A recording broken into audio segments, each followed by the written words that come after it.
Hello and welcome to food મંત્ર by Surabhi Vasa. આજે આપણે એક મસ્ત મજાની વાનગી બનાવી લઈએ. આજે આપણે એકદમ ટેસ્ટી એવો નાસ્તો તૈયાર કરીશું. હલકો ફૂલકો છે અને સાથે સાથે ફાકવાની ઈચ્છા થાય ને એવો એક નાસ્તો છે, અને જે છે મમરા અને ધાણીનો ચેવડો. તો અત્યારે મેં જુવારની ધાણી લીધેલી છે અને એની સાથે મમરા લીધેલા છે. એક બાઉલ જુવાર છે, જુવારની ધાણી છે, અને એની સાથે એક બાઉલ મેં મમરા લીધેલા છે.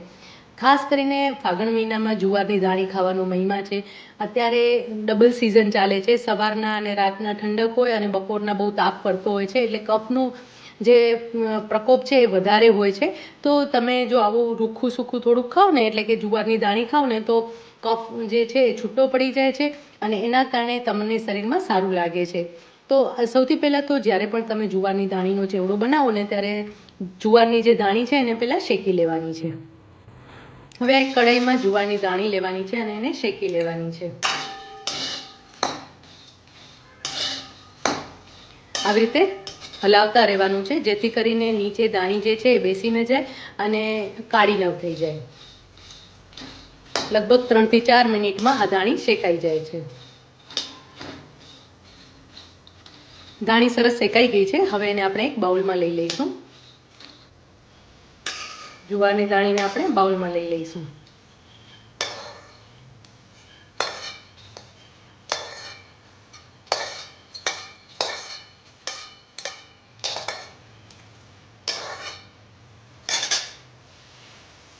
હવે આ ધાણી માટે આપણે એક મસાલો તૈયાર કરી લઈએ. આ મસાલો એકદમ ટેસ્ટી છે અને તમે જ્યારે સાદા મમરા વઘારો ને ત્યારે પણ તમે એમાં આ મસાલો ઉમેરી શકો છો. એના માટે આપણે સૌથી પહેલાં 2 ટીસ્પૂન લાલ મરચું પાવડર લઈશું. એની સાથે 1/2 ટીસ્પૂન હળદર એડ કરીશું. 1/4 ટીસ્પૂન હિંગ લેવાની છે. અડધી નાની ચમચી આપણે ગરમ મસાલો એડ કરીશું.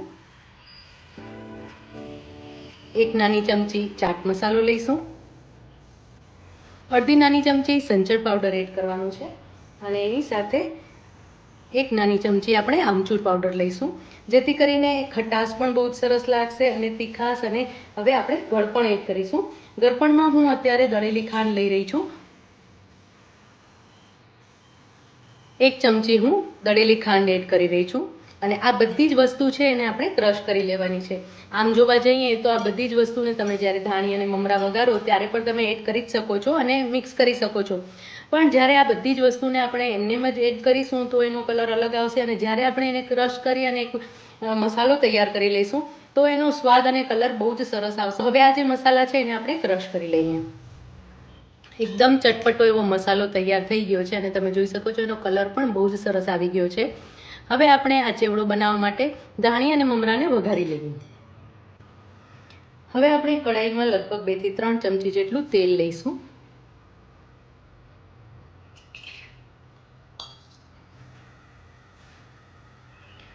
અડધી ચમચી રાઈ એડ કરી લઈશું.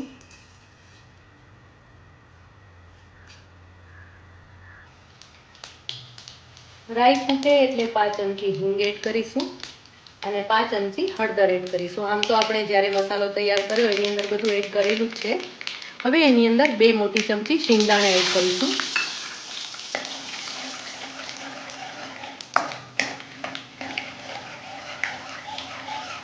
શિંગદાણા થોડા શેકાવા આવે ત્યાં સુધી એને 1 મિનિટ માટે શેકવાના છે. શિંગદાણા શેકાવા આવે એટલે એની અંદર 1 મોટી ચમચી દાળિયાની દાળ એડ કરી દઈશું. આ બંને વસ્તુને સરસ રીતે શેકી લેવાની છે.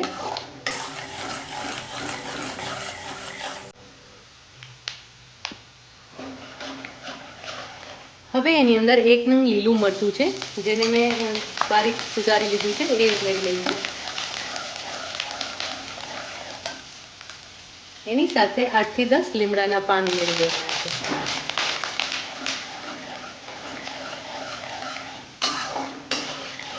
બધી જ વસ્તુ સરસ રીતે શેકાઈ ગઈ છે.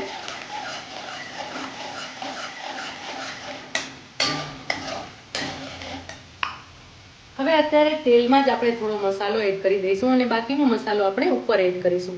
અત્યારે લગભગ 2 મોટી ચમચી જેટલો મસાલો આપણે તેલમાં એડ કરી દઈશું, જેના કારણે એનો કલર બહુ જ સરસ આવશે. અને જ્યારે મસાલો એડ કરીએ ત્યારે ફ્લેમ ઓફ કરી દેવાની છે, જેથી કરીને મસાલાનો કલર કાળો ન પડી જાય. 2 ચમચી મસાલો આપણે એડ કરી દીધો છે અને આવી રીતે મિક્સ કરી લેવાનું છે. હવે એની અંદર ધાણી એડ કરી દઈશું, તરત જ એડ કરી દેવાની છે અને સાથે મમરા એડ કરી દઈશું.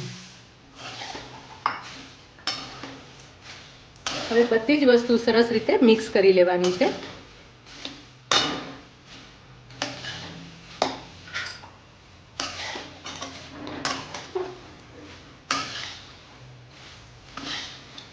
જો તમે જોઈ રહ્યા છો ને કે કલર ધીમે ધીમે સરસ થતો જાય છે.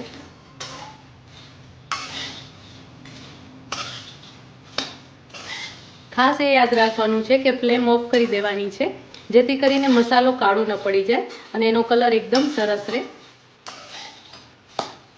નીચેથી બધો જ મસાલો સરસ રીતે મિક્સ થઈ ગયો છે. હવે ફરીથી આપણે ઉપરથી 1 ચમચી જેટલો મસાલો એડ કરી દઈશું અને થોડા પ્રમાણમાં મીઠું. આમ તો આપણે સંચળ પાવડર અને ચાટ મસાલો બંને એડ કર્યા છે, એટલે મીઠું જે છે એ આપણે અડધી ચમચી જેટલું જ એડ કરીશું. નાની અડધી ચમચી જેટલું જ એડ કરવાનું છે. આમ પણ મમરા જ્યારે પણ બનાવતા હોય ને ત્યારે મીઠું છે હંમેશા થોડું ઓછું જ એડ કરવાનું છે, કારણ કે મમરા છે એની અંદર પણ થોડા પ્રમાણમાં ખારાશ હોય છે. બધી જ વસ્તુને સરસ રીતે મિક્સ કરી લેવાની છે.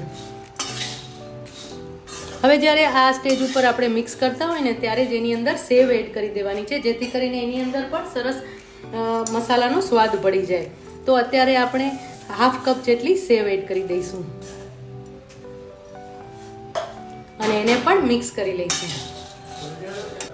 એકદમ પ્રોપરલી એને મિક્સ કરી લેવાનું છે.